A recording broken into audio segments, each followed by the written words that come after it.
Where is Peng Shuai? It's been 16 days now. Peng Shuai is one of China's biggest sporting stars. A former vice premier reportedly sexually assaulted her. More than 2 weeks back, she revealed her story. And since then, she's been missing. On the 2nd of November, she posted this. A complete account of the sexual assault, the horror that lasted 10 years, she said. China's former vice premier, Zhang Gaoli, was named.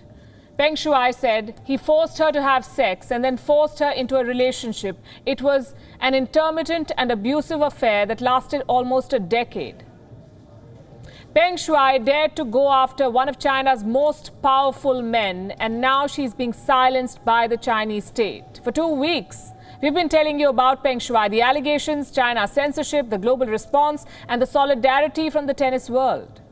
Leading names in world tennis have issued statements. Names like Novak Djokovic, Naomi Osaka, and Martina Navratilova. They want justice for Peng Shuai. What is China's response? Well, first they feigned ignorance, as if nothing had happened, as if silencing Peng and her followers in China will do the trick. It did not. Global criticism against China grew. The hashtag #WhereIsPengShuai started trending the world over. So China tried to kill the story with this sham. This is supposed to be the latest statement from Peng Shuai. It's on your screen. It is complete and total denial. It says the allegations of sexual assault are not true. It says Peng is at home and everything is quote unquote fine. So what happened here? Is this really a denial from her, or is Peng Shuai being held hostage? And I'll tell you why I ask that. Because of the dubious nature of the statement that has been released. First of all, the statement was not released by Peng Shuai herself. It came from a Chinese state mouthpiece. It's an exclusive from CGTN, or China Global Television Network. They are the ones who put out the statement exactly like this. There is no letterhead, no PDF, no piece of paper, just a screenshot. And it gets more bizarre. Let's zoom into this statement. I want you to look at the third line of the text. There's a cursor there, the kind you'll see when you open Microsoft Word to write something. It's right next to the letter A. You can see it on the screen. And we aren't the only ones who spotted it. A lot of people on social media are talking about this cursor, like this man. Is this really a statement from Peng Shuai, or did someone from the Communist Party just type this up and released it in Peng's name? I know what you're thinking. Why is this cursor such a big deal? Maybe someone was just sloppy. They did not care to remove the cursor before releasing that statement. It happens. It makes sense. But it doesn't make sense when you hear the rest of the story. When CGTN released the statement, they said it had come in an email. Let me read out what they said. Chinese tennis star Peng Shuai has sent an email to Steve Simon, the WTA chairman and CEO. CGTN has learned. This is what they said. So they say this was an email sent by Peng Shuai to Steve Simon, the chairman and CEO of Women's Tennis Association. Our email is supposed to look like this. Even the recipient of the so-called email does not believe it. We have a response from Steve Simon himself. And this is what it says. The statement released by Chinese state media concerning Peng Shuai only raises my concerns as to her safety and whereabouts. I have a hard time believing that Peng Shuai actually wrote this email we received or believes what is being attributed to her. The WTA and the rest of the world need independent and verifiable proof that she is safe. I have repeatedly tried to reach her via numerous forms of communication to no avail. He could not have been more direct. The highest ranking official in women's tennis is calling out China's lies on the record. You would now expect Beijing to say something, at least acknowledge what's happening. You'd be wrong. Even after today's events, China's official position has not changed. They're still pretending like it's not happening. Are there any other questions about Peng Shuai?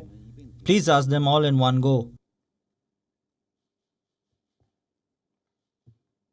My reply is very simple.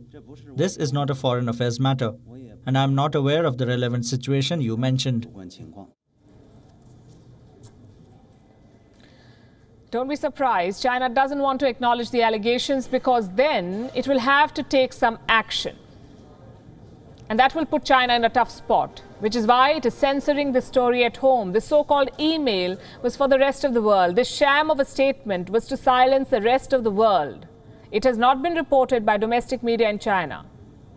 In fact, there's a blanket ban on news about Peng Shuai in China. When the story first came out, the Chinese censors went into an overdrive. They removed nearly 600 references to it from the Chinese internet. 600.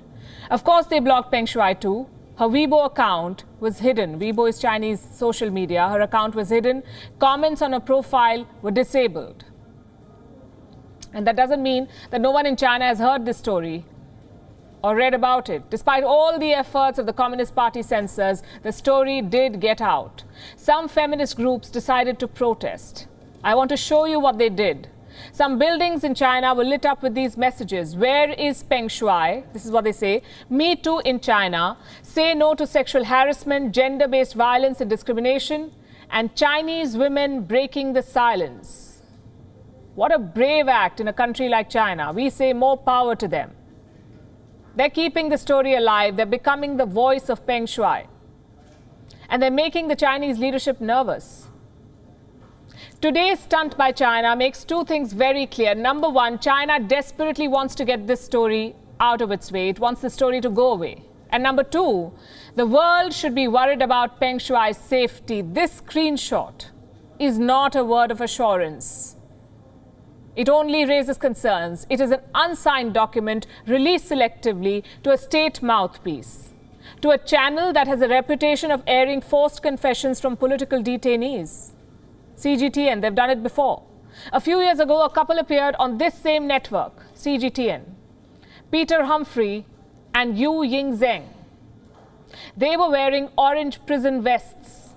They were handcuffed. The couple was accused of trading personal information illegally. CGTN aired this across the world. The British media regulator Oxfam saw this as a forced confession. CGTN was not only fined for airing forced confessions, its license to broadcast in the United Kingdom was revoked. Peng Shuai's story is a bit like this one. It's like a hostage crisis where captors force hostages to record messages to show the world that all is well. So here's a question. Is Peng Shuai being held hostage by the Chinese state? The world needs to press Beijing for answers, demand verifiable proof of her safety. Until that happens, we won't stop asking the question, where is Peng Shuai?